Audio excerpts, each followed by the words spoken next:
tayo sa ikasyam na selebrasyon ng Basi Festival o yung alak na gawa sa katas ng tubo sa Nagilian, La Union. At may special tayo makakasama doon. Ang Napintas Kagayam na si Casey Salavarria. Hi, Casey!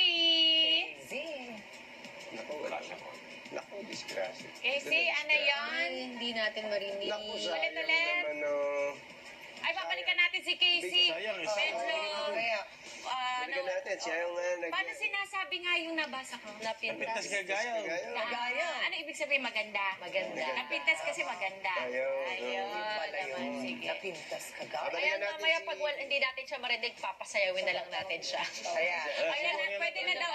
Casey! Hello, Casey! Andiyan ka na ba? Yes, Maring Winnie! Nako, naibang kabigat mga kapamilya. Live na live nga tayo dito sa Nagilian, La Union. Special na kanilang araw dahil sa 9th Basi Festival at Global Reunion 2015. Kitang-kita nyo naman ang mga nagagandahan, nagagapuhan ng mga participants ng ating street dancing competition. Pero ano nga ba ang ipinagdiriwang natin ngayong araw, mga kapamilya? Ang Basi Festival o ang Basi ay isang uri po ng alak na gawa sa tubo o sugar cane. Ayan, one town, one product din yan ng Nagilian. Kilala din ang Nagilian bilang may pinakamalawak na taniman ng tubo. Merong 23 hektarya. Yan, para sa ating mga detalye, makakasama natin ang agriculturist ng Nagilian, La Union, si Mr. Leo Flora. Umagang kay ganda, sir. Kamusta naman ang gising ninyo? Maganda po. Harap tayo.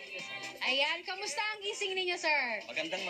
Ayan, ang dami nating nagagandahan din ngayon at nagagapuhan na kasama, no? Sir, gusto nating malaman, ano ba ang kakaiba sa Basi dito sa Nagilian? May timpla na matamis at mapakla. Pag ininom, swabe talaga. Yun, naswabeng-swabe. Tikman natin yan mamaya. Pero sir, di ba may tradisyon na paggawa ng Basi? Paano po iyon? Ang tradisyonal ay gamit ng kalabaw para gumawa. Ihilain yung crushing machine, ilagay yung tubo para makuha ang katas. Nagiging best friend din natin ang kalabaw. Paano nyo po tinitrain ang kalabaw kapag sa paggawa ng Basi? Ay nasanay na po yung mga kalabaw po natin dito. Sinanay nyo na din. Pero ang paggawa po ng Basi na traditional, yun pa rin po ba ang ginagawa natin? Ay may pagbabago na po. May mechanical crushing machine na po tayo ngayon. Ilagay lang yung tubo, tapos lalabas na yung katas. Pagkalabas na yung katas, anong susunod po doon? Ayun, lulutuin na natin ito na Basi. Ipapakulo natin sa loob ng 2 oras. Ilagay po natin yung dahon ng bayabas at balat ng duhat. Pagkatapos nito ay hayaan natin na lumamig. At pag lumamig, isalin po ito sa banga o yung tinatawag namin dito na burnay. Burnay.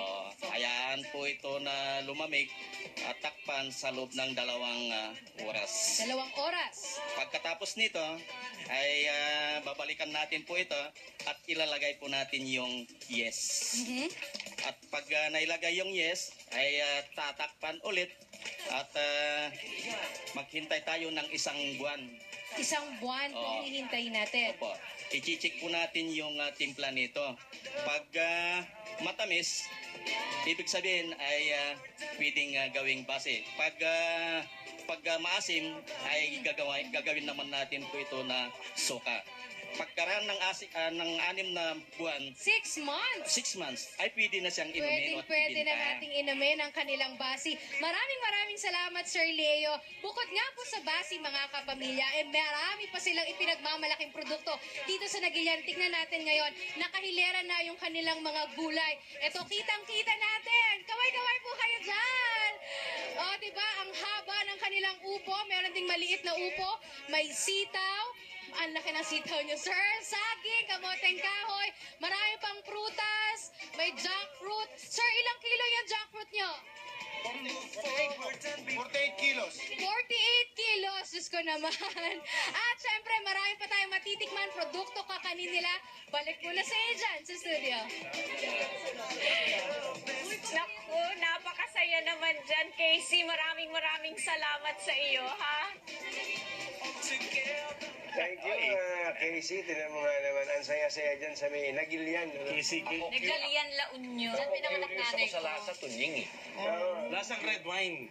Pero mas malakas ang tama. Hindi naman, halos ganun din kasi yung fermentation. Pero iba yung Wento George kaysa yung meron eh. Madali po po. Ayun na, mamaya. Maghintay ka muna ng Hindi, 6 months. pupunta ako. Biruin mo, isang buwan pa nga bago malaman kung iwa-wine siya o isusuka. Yung mga tiyoy ko nung araw, yung bote ng soft drinks doon nilalagay. Tapos? Nagkamali ako nung bata ako. Sa Pangasinan, hindi. Nagmamadali ako at naglalaro kami sa labas eh. Kaya ka pala ganyan. Namamali.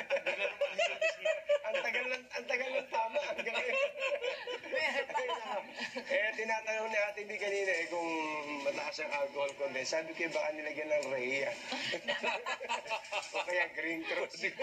O lahat na. Kaya family. Bilang pampamilya. Dr. J pa.